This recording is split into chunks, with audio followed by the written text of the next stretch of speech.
ചളിങ്ങാട് ഹിദായത്തുൽ ഇസ്ലാം ജുമാ മസ്ജിദിലെ മോഷണം. കുപ്രസിദ്ധ അന്തർജില്ലാ മോഷ്ടാവ് പൂനൂർ മുജീബിനെ പിടികൂടി. സമയക്കുറവും സാഹചര്യ പ്രശ്നങ്ങളും ഇനി ചികിത്സ തേടുന്നതിന് ഒരു തടസ്സമേയല്ല. ലാബ്സ് MHLന്റെ എല്ലാ സ്ഥാപനങ്ങളിലും ഓൺലൈൻ ഡോക്ടർ കൺസൾട്ടേഷൻ ലഭ്യമാണ്. തൃശൂർ റൂറൽ ജില്ലാ പോലീസ് മേധാവി ബി കൃഷ്ണകുമാർ IPSന്റെ നേതൃത്വത്തിലുള്ള അന്വേഷണ സംഘമാണ് പ്രതിയെ പിടികൂടിയത്.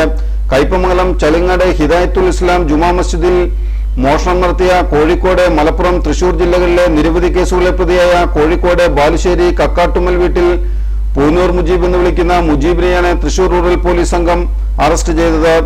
മുജീബ് ചളിങ്ങാട് ഹിദായത്തുൽ ഇസ്ലാം ജുമാ മസ്ജിദിന് സമീപം എത്തിയിട്ടുണ്ടെന്ന രഹസ്യവിവരം ലഭിച്ചതിനെ തുടർന്ന് പോലീസ് സ്ഥലത്തെത്തി നാട്ടുകാരുടെ സഹായത്തോടുകൂടി പ്രതിയെ പിടികൂടുകയായിരുന്നു.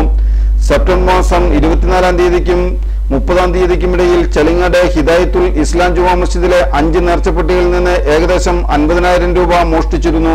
മുജീബ് കോഴിക്കോട് കസബ, കുന്നമംഗലം, പാലക്കാട് ടൗൺ, മാവൂർ, തിരൂരങ്ങാടി, കുന്നംകുളം, ഗുരുവായൂർ, പരപ്പനങ്ങാടി പോലീസ് സ്റ്റേഷനുകളിലായി 6 മോഷണ കേസുകളിലും 1 കവർച്ചാ കേസിലും 1 മയക്കുമരുന്ന് ഉപയോഗിച്ച കേസിലുമടക്കം 9 ക്രിമിനൽ കേസുകളിലെ പ്രതിയാണ്.